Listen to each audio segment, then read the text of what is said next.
Hey guys, Frostbite here, and today I have a review of the Razer BlackWidow gaming keyboard. So, I've had this keyboard for a couple months now, since I unboxed it, and I've used it quite a bit. And, yeah. So I was taking over the keyboard.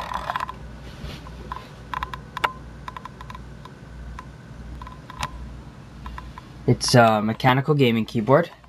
It retails for about $80. And I got it on a good deal, so that's why I bought it. So here it is. It's very glossy, which some people may like or may not like. I personally don't like it. As you can see, it's, if I can get a better look here. One thing I don't like about glossy is that it's gets very dirty with fingerprints and whatnot. So I want to take that into consideration. Also, the only thing that lights up on this keyboard, if you guys are looking for a backlit mechanical keyboard, well, this is not it, is this Razer logo. It just lights up blue, and you can change the effects on it with a brightness key. So, some of the features of this keyboard is it has obviously a brightness setting for that.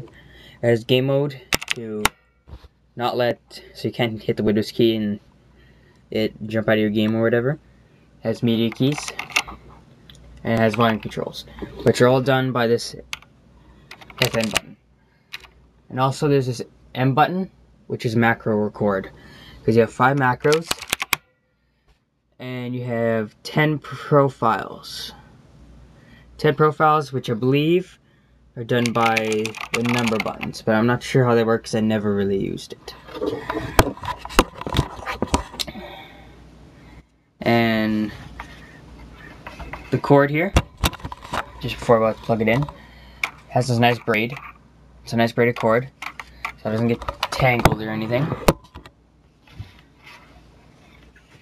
If I plug it in here, you'll see the different way it shows how you're recording and stuff like that. Okay, so I'll just turn everything on. I'll go game mode, record. Ooh.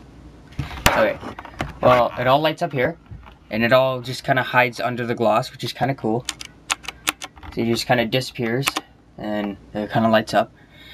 And then macro record, I can't get it to stay because don't have it plugged into a computer. So it just lights up red when you're recording macros, which you'll set to either one of these 5 keys. Now to the back of the keyboard.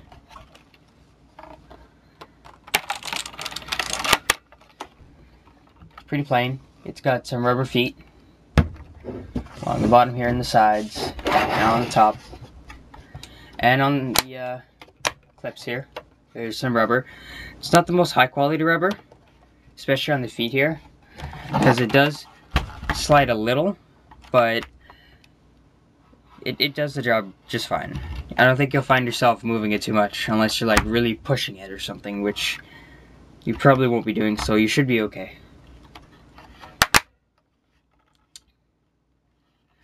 The construction of the keyboard, it's pretty solid. I think it's made just out of plastic. There might be a metal brace inside, but I'm not too sure. But it's pretty solid for what it is. Actually, I was really surprised. It's high quality plastic, that's for sure. And obviously the keyboard uses blue switches, which some people may like, some people may not, because they're loud. Not the most quiet keys. So you might want to take that into consideration. And one thing about this keyboard is, especially on blues, is if you, there's a kind of bright light here. Okay, so if you push this down, you'll kind of see that bump, or bumps there. That's actually when it activates the key, or yeah.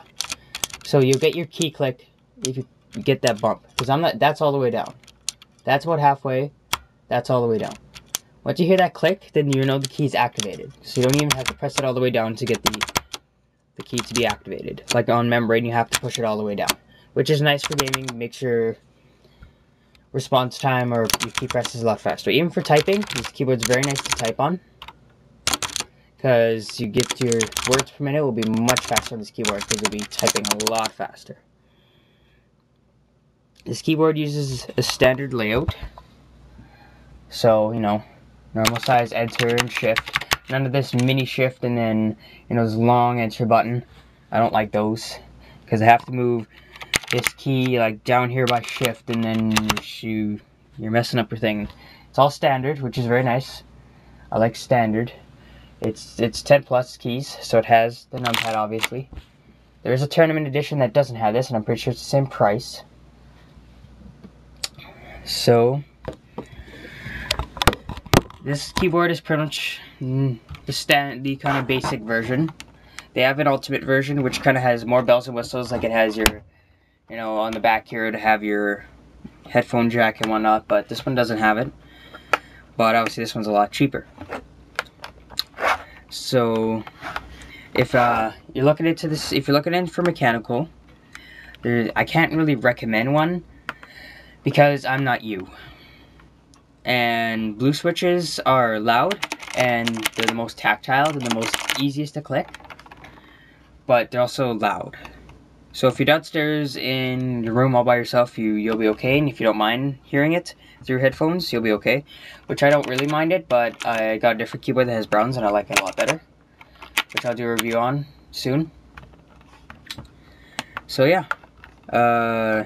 thanks for watching. Leave a like and subscribe, it helped me out a lot, and I'll catch you guys later.